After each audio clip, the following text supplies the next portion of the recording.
Hi செல்லக்குட்டீஸ். இன்னைக்கு வந்து ஒரு குட்டி மினி பிளாக் தான். பட் இது ஜூலை 29 எடுத்த பிளாக் தான். அது வந்து குரு பௌர்ணமி. நான் பிறந்தது குரு பௌர்ணமி தான். ஸோ இன்னைக்கு தான் ஃபர்ஸ்ட் டைம் குரு பௌர்ணமிக்கு நான் டெம்பிளுக்கு போனேன். போகிற வழியிலே வந்து ஒரு போண்டா சாப்பிட்டு ஒரு கூல்ட்ரிங்க்ஸ் அந்த குடிச்சிட்டு அப்படியே வந்து கிளம்பியாச்சு கோயிலுக்குள்ளே. வந்தோன்னே நம்ம முருகன் தான் இருந்தார். இந்த லொக்கேஷன் வந்து ஸ்ரீ காலாஸ்ரீயில் இருந்தால் காலாஸ்ரீலேருந்து உங்கள் ஸ்ரீ காலாஸ்ரீ டெம்பிள்லேருந்து கொஞ்சம் உள்ளே அவுட்டர் வரணும். சாய்பாபா டெம்பிள்னால் எல்லாத்துக்குமே தெரியும். இங்கே விட்டுருவாங்க. செம்ம கிராண்டாக செஞ்சுருந்தாங்க, ஃபுல் லைட்டிங் செட்டப்ஸோட. அப்படியே நீங்கள் முன்னாடி போனீங்கன்னா அங்கே ஒரு சுத்தல் இருக்கும். அதை நான் வீடியோ கவர் பண்ணேன்னு எனக்கு தெரில. அங்கே அம்மன், ஐயப்பா, சாய்பாபா, ஸ்ரீடி சாய்பாபா இருப்பார்.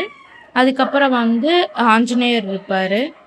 அதுக்கப்புறம் வந்து நீங்கள் ரைட் சைடில் பார்த்தீங்கன்னா ஒரு சிவலிங்கம் இருக்கும். அதுக்கப்புறம் வந்து இந்த குகையில் வந்து எப்பயுமே தீ எரிஞ்சதில் நான் ஃபஸ்ட் டைம் பார்க்குறேன். இந்த பக்கம் ஒரு கடவுள் இருக்கா. நான் இத்தனை நாள் அது கால பைரவர்னு நினச்சேன். அது கால பைரவர் கிடையாது. அது குரு சம்மந்தப்பட்ட அது கடவுளாக இவர் தான் இங்கே நாய்க்குட்டியெல்லாம் வச்சுருக்காருல அவர் தான். என்னால் சரியாக வீடியோ எடுக்க முடியல. பிகாஸ் அங்கே வந்து ஃபோன்ஸ் வந்து சில பேர் அலோவ் பண்ணுறாங்க, சில பேர் ஸ்ட்ரிக்ட் ஆஃபீஸ் வந்து அலோவ் பண்ண மாட்டேங்க. ஸோ தெரியாமல் எடுத்தேன் இந்த வீடியோஸ்லாம்.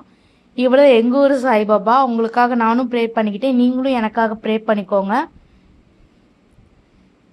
நிறையா பேர் தைரியமாக ஃபோட்டோ எடுக்கிறாங்கன்னா சில பேர் வந்து கத்துறாங்க, எதுக்கு எடுக்கிறீங்க, அதெல்லாம் எடுக்கக்கூடாதுன்ட்டு.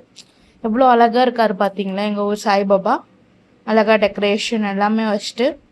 நான் இதுமாதிரி சொன்னேன்னா அங்கே தான் எல்லாமே தேங்காயெல்லாம் உடைப்பாங்க. இங்கே வந்து ஜஸ்ட் ஒரு தரிசனம் மட்டும்தான். என்னோட குரு பௌர்ணமி ஸ்டோரி உங்களுக்கு பிடிச்சிருந்துச்சுன்னா மறக்காமல் சப்ஸ்கிரைப் பண்ணி வச்சுக்கோங்க. அப்படி போயிட்டு பஸ்ஸில் குட்டி ஷாப்பிங் போட்டுட்டு அதுக்கப்புறம் ஒரு பிஸ்தா ஐஸ்கிரீம் அண்ட் ஒரு வெண்ணிலா அண்ட் ஒரு பாதாம் மில்க் குடிச்சிட்டு நம்ம வீட்டுக்கு கிளம்பியாச்சு. என் சேனல் மறக்காமல் சப்ஸ்கிரைப் பண்ணிக்கோங்க. இதுதான் நான் வாங்கிட்டு வந்தது பிக் பஸாரில்.